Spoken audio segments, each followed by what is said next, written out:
Olá, tudo bem? Bom, eu sou Débora Miranda, artista e orientadora das Oficinas Culturais de Caraguatatuba, e estou aqui com mais uma aula, mais um assunto sobre o teatro, né? Sobre o mundo teatral, né? Sobre os bastidores. E já falamos sobre muitas coisas, então se você não viu, volta aos vídeos. Estamos aqui falando muito sobre a história do teatro brasileiro. Então, muitas coisas interessantes a gente está descobrindo juntos aqui sobre a história do teatro brasileiro e sobre todos esses bastidores, o que acontecia naquela época, como que funcionava, né? Como era a arte teatral naquela época. Estamos descobrindo muitas coisas sobre a história e se você tá curioso, tá curiosa, fique aqui porque a gente vai dar só continuidade e tem muita coisa ainda pra gente falar. Nós estamos falando no momento dos donos da cena, estrelas e cômicos, né? Já falamos só por cima, só para você entender como tava o nosso papo aqui. A gente estava falando, né, das rinchas, né, que naquela época tinha, do improviso que não podia ser feito, que para alguns era uma afronta improvisar, né? Justo o improviso que a gente falou tanto aqui, o quanto o improviso ajuda o ator, né, a ter liberdade em cena, naquela época não era bem visto, não, né? Lógico que as coisas foram mudando, o tempo foi mostrando que o improviso era uma ferramenta fundamental para o ator e hoje é liberado, hoje a gente pode improvisar à vontade, né? Lógico, com respeito ao texto, respeito aos nossos diretores, respeito aos nossos companheiros de cena, né? Para não deixar ninguém na mão, seguir o roteiro, mas apenas improvisar para segurar, para cuidar, para que o espetáculo saia, aconteça o mais belo possível. Bom, e para dar continuidade a esse trabalho, né? Nós estávamos falando aqui, né, das principais figuras femininas, né, dos elencos cariocas, e que a maioria, né, dessas principais figuras femininas eram francesas, né? Então, que interessante, né? Enquanto a gente achava que a história do teatro brasileiro era só atores brasileiros, não era. Tinha muitos franceses, muita gente de fora, atores, atrizes de fora. Principalmente as mulheres, né? E aí tinha mulheres cantoras, né? Que cantavam também dentro dos espetáculos, né? Em óperas, né? Que naquela época tinha muita ópera. E aí agora nós vamos dar continuidade para ver o que está acontecendo aqui. Bom, vamos lá? Vamos comigo. A constelação de estrelas era grande e variada. A presença maciça feminina nesse elenco estava associada a outros predicados das atrizes cantoras.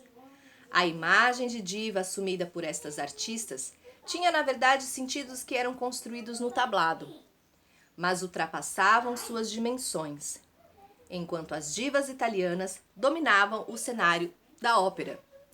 As francesas eram as preferidas nos gêneros alegres, desde o reinado de Aimé no Alcazar, desde as alcazarinas difundiu-se a imagem da mulher sedutora que construía sua vida por conta de seus encantos de dama galante ou de demi-moderne. Essa figura feminina embaralhava as fronteiras da moralidade e os padrões de comportamento. Atriz e personagem muitas vezes se confundiam na construção de personagens tipos frequentes nas óperas, nas operetas e revistas, que ia das elegantes e finas parisienses até as sensuais mulatas machicheiras. As performances vocais e corporais das intérpretes associavam-se à imagem transgressora das personagens e às inovações rítmicas, produzindo a popularidade das canções, criando um repertório pessoal de tipos e recursos interpretativos e assumindo um lugar privilegiado na companhia ao lado dos atores cômicos.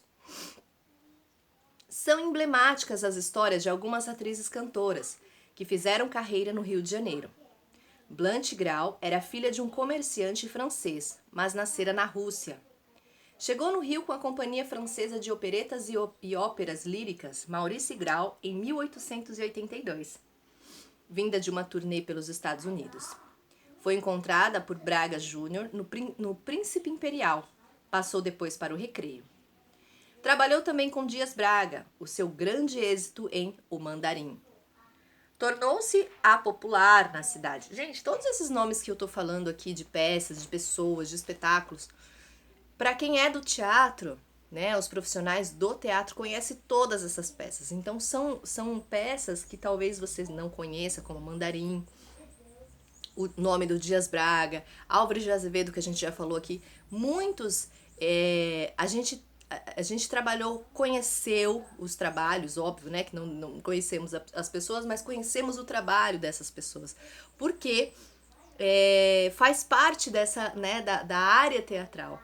Então, tudo isso que a gente tá falando não são coisas desconhecidas não, tá, gente? São coisas famosas, onde a classe teatral conhece muito, tá? Então, vamos lá. Era contratada por Jacinto Heller. E o público não cessou de aplaudi-la até quando abandonou a cena em 1909. Amélia Lopiloco nasceu em Roma, filha de bailarinos. Estreou fazendo parte de uma companhia infantil na Itália.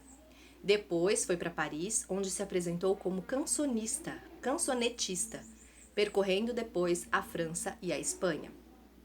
Em 1887, estava em Buenos Aires trabalhando no Café Concerto Passatempo. No ano seguinte, veio para o Rio, contratada pelo Eldorado Café Concerto, que existia no Beco do Império, estreando aqui em 1º de junho. Em 1889, ai gente, tem umas fotos aqui para mostrar para vocês, já mostro. Heller contratou-a, fazendo-a estrear com a peça de Dona Sebastiana de Moreira Sampaio. Passou logo a ser desejada por diversas empresas. Em 1890, já estava contratada pela empresa Matos, interpretando a ópera Surcouf e outras operetas do antigo repertório. Olha, gente, aqui tem as fotos, ó, da atriz Pepa Ruiz e o empresário português Sousa Bastos. Olha essa foto. Olha essa foto. Vou fechar aqui para não confundir. Que interessante, né? Realmente, olha, eles trabalhando, né, provavelmente lendo alguma peça, algum roteiro, alguma coisa teatral ali que eles estavam preparando, né? E aqui do lado é o ator Machado Careca, caracterizado provavelmente como personagem de uma mágica, ó. Esse aqui é o Machado Careca. Deixa eu fechar aqui para não confundir. Olha que interessante, né? Com figurinos. Em 1800, gente, 1900, olha quanto tempo atrás, né? Muito interessante, né? Mas vamos lá, vamos dar continuidade aqui para o nosso trabalho aqui. Bom, em 1892, voltou a trabalhar com Heller no Variedades e em 1896 com Adolfo de Faria no Apolo. Boa parte das carreiras começava no dia a dia das coristas. As estrelas eram feitas ou descobertas pelos empresários, maestros ou outras personagens que encontravam características especiais nas performances das atrizes. A italiana Marietta Liverti, por exemplo, foi uma dessas coristas que acabou transformando-se em estrela na companhia de Heller, quando teve a chance de fazer uma substituição na opereta Dona Juanita. Pepa Ruiz nasceu em Badajoz, Espanha, acho que é Badajoz, né? Espanha, em 1859. Em 1865, foi para Lisboa com sua mãe, corista de uma companhia de zarzuela.